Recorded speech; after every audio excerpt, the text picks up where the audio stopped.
Hi team, in this video I'm going to be talking about 8 micro habits that I practice daily to help nourish and nurture and support my nervous system to have a good baseline of regulation.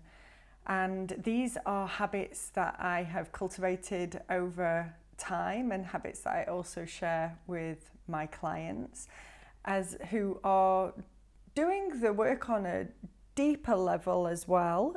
So they're coming to therapy and they are sharing and talking and feeling and being with all of their feelings and what it is that hurt them and what they want to work through. And that's important. And if you aren't taking care of yourself on a daily basis, and you're just relying on doing everything in that time, that special allocated time when you go to therapy or when you do certain self-practices, and the rest of the time your life is quite stressful, it's going to take a long time for your nervous system actually to feel the benefits of that therapeutical work, because it's what we do in our day-to-day as well that compounds over time and helps to support us to do that deeper work. So I've got 8 things here that I do on a daily basis, small things, micro habit things that I'm going to share. If you don't know me, my name is Donna Louise and I'm a trauma-trained somatic practitioner, and I help people to get out of survival mode, to restore their nervous system and to reconnect with themselves, as that's also the journey that I went on. And if you are someone that's on their healing journey right now, hopefully these tips are going to be supportive for you. So the first one is slowing down. Often when we have a dysregulated nervous system and we are living in survival mode, the survival, if we are living in that more activated state of feeling more anxious and being in that fight and flight mode, then we might notice that we're doing things very quickly and that we are always multitasking and doing a lot of things at the same time. And I understand people have got busy lives, etc. And sometimes that is necessary, but not all the time. What we really benefit from doing is being mindful about each of the tasks that we are doing when we are doing them, even when they are mundane things, and noticing, if possible, are we moving too quickly? Are we doing things too hastily and in a panic when there is nothing to be panicked about? And this might look like you brushing your teeth very, very quickly, or you doing the ironing aggressively, or the dishes aggressively, or rushing from place to place, or eating very quickly as well. I used to eat really quickly. I still am quite a quick eater, but I now take my time more, and it's one, I think it's number 8 on my list, take my time more with eating as well. It is one of my micro habits now, but you might find yourself noticing that you're rushing during this.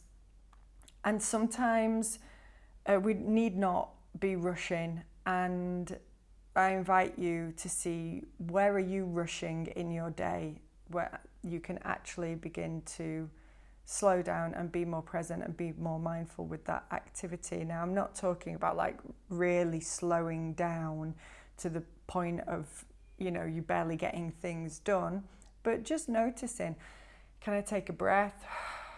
Can I look around, orient to my environment? There is no threat right here, right now. I am safe. Can feel my feet on the floor. Can feel my breath moving in and out of my body. Let's just slow this activity down 20% and see how that shift in pace feels in the nervous system.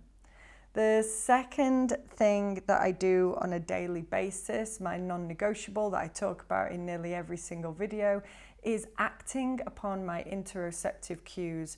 So the interoceptive cues are the cues, the instructions that we get from our body when it tells us that we are thirsty and need to take a drink, like right now.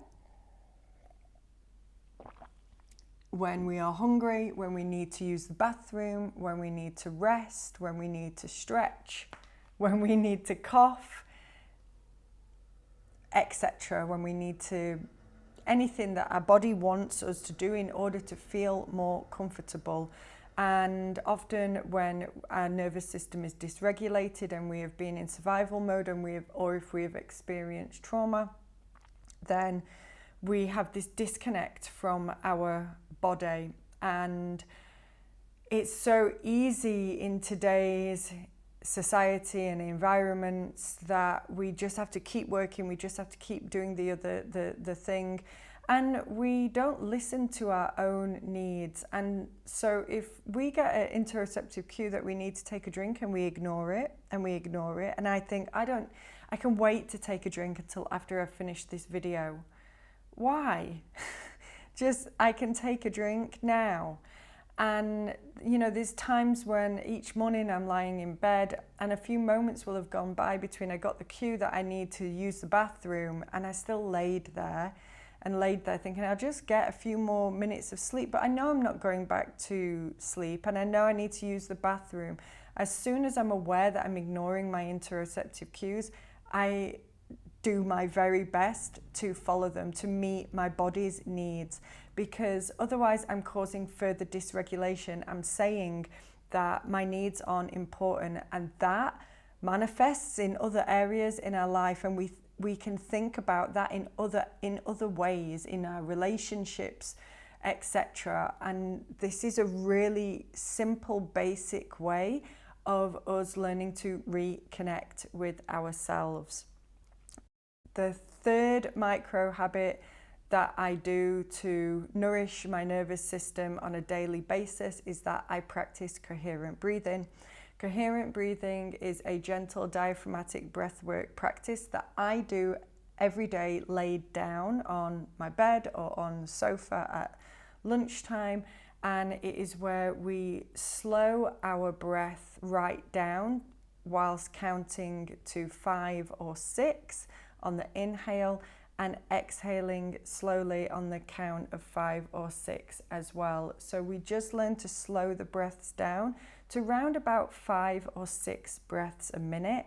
And this breathwork practice is proven to really nourish the nervous system, to turn off the sympathetic fight and flight mode, because often when we've experienced trauma and we have a dysregulated nervous system, the breath is a really big indicator of that we are living in survival mode, because most people are breathing very fast, very high up in the chest, and they're breathing in and out through their mouth or through their mouth and their nose.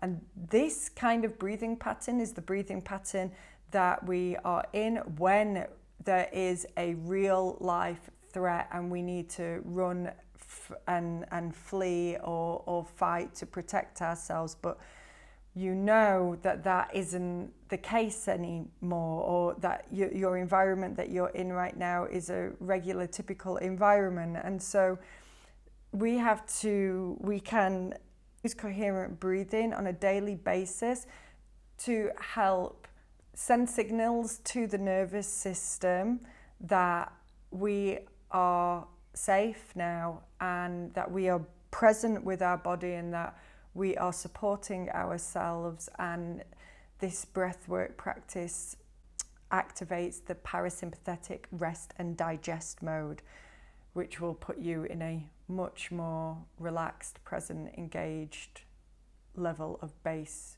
regulation. The fourth thing, that micro habit that I do to support my nervous system, is dimming the lights.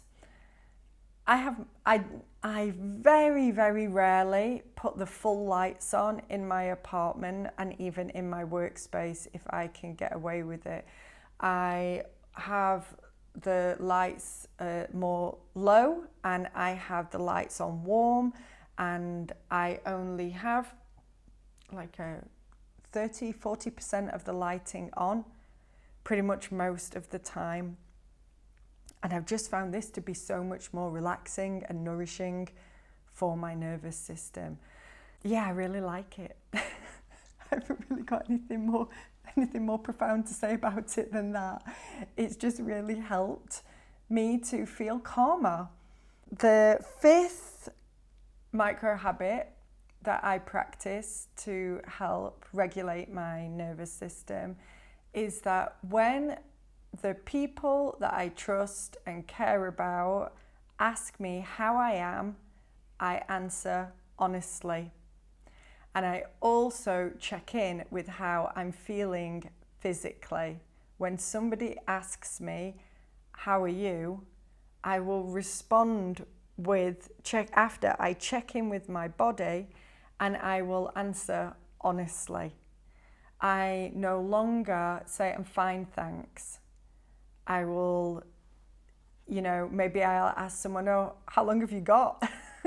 Or I'll say, oh, I'm right now I'm doing fine. However, I've had this situation this day, this week that, was a little bit challenging for me. How about you? I try to be as honest as I can with people that I can trust, people that I know that care and that can hold space for me for a minute or so to just share a small little bit about how I'm really feeling. This is not where I'm going to overshare a huge amount and where I'm going to go into, put all of my problems and stresses on to somebody else or anything like that. This is just me actually checking in and answering honestly in a way that doesn't overpower the situation or the context of when somebody has asked me. I've been doing this for about 2 years, and my friends now practice that with me, and it's just a really beautiful way of connecting with myself and co-regulating with the people around me that I like and care about.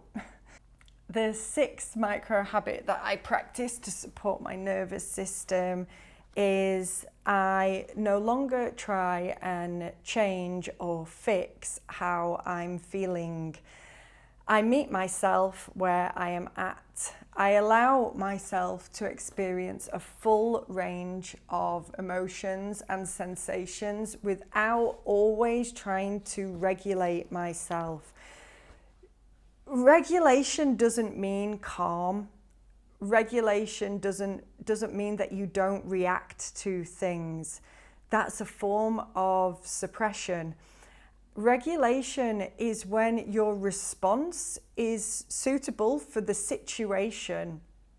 And I no longer judge myself about if the way I'm feeling is right or wrong. I see emotions as information, and some of emotions are more unpleasant or more pleasurable than other emotions. However, it's all relevant to the context that I'm experiencing them in, and I no longer try to change them. I no longer try to make things different. I focus on trying to make myself open, and if you've noticed, I've just kind of leaned back a little bit and moved my shoulders back because it is a very somatic experience for me. Taking a comfortable but broad breath, 360-degree diaphragmatic breath to make space for me to feel what it is that I'm feeling, and for me to be present with what it is that wants to be felt. And this typically will pass within a couple of minutes. They say, I don't know where I read this on the internet or in what book, I can't keep up with that, but they say that it only takes 90 seconds for a feeling to be felt and integrated and to move through us. That means that it doesn't mean that we don't continue feeling that feeling after 90 seconds, but we've made space for it to be felt, and that is enough time for it to realize it's being acknowledged and for it to do its thing, not for it to be ignored and, for us to ignore it and suppress it, and then it's not really gone anywhere and we just try and forget about it and it stays stuck in our system and compounds on all the other times that we did that as well.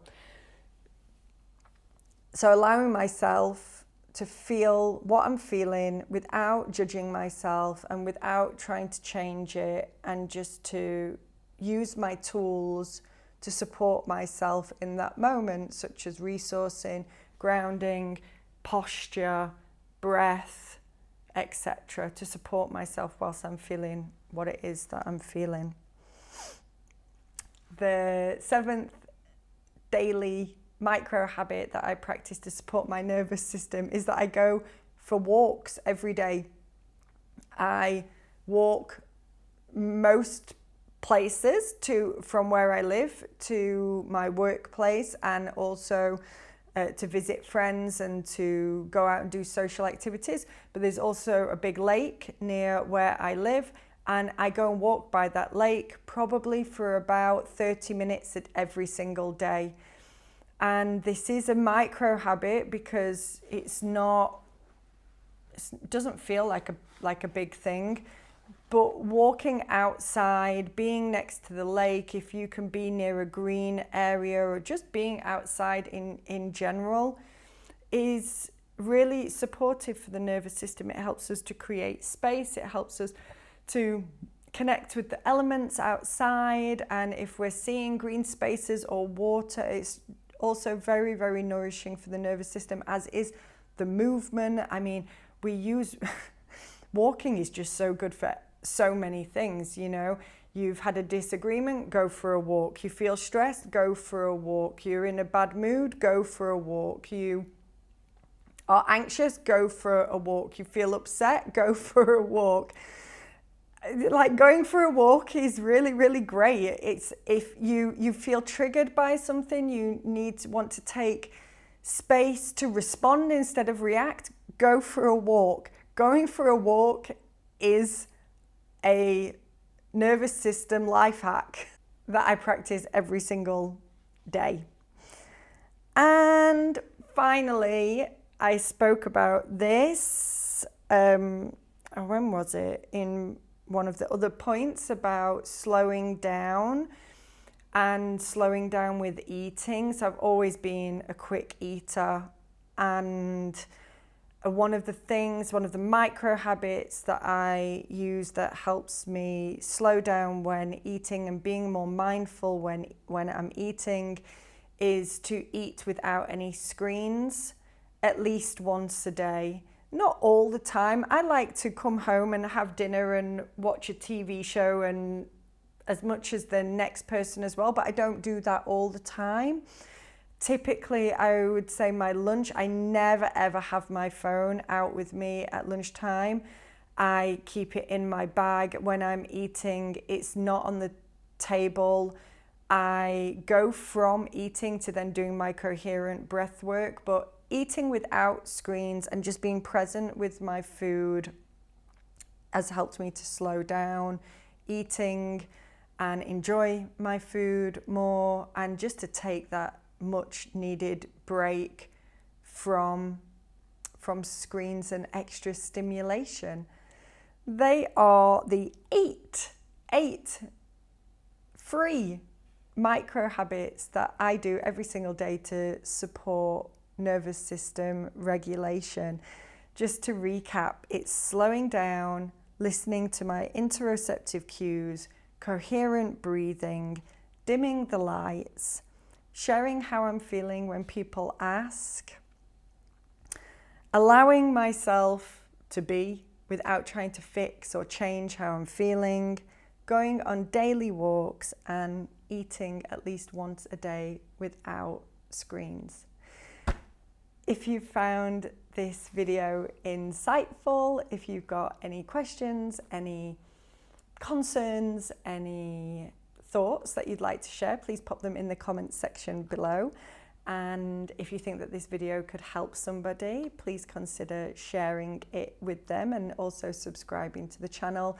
And if you're someone that's looking for support on your healing journey, if you're feeling overwhelmed or anxious or upset and you want to have support and a plan for restoring your nervous system, my name is Donna Louise.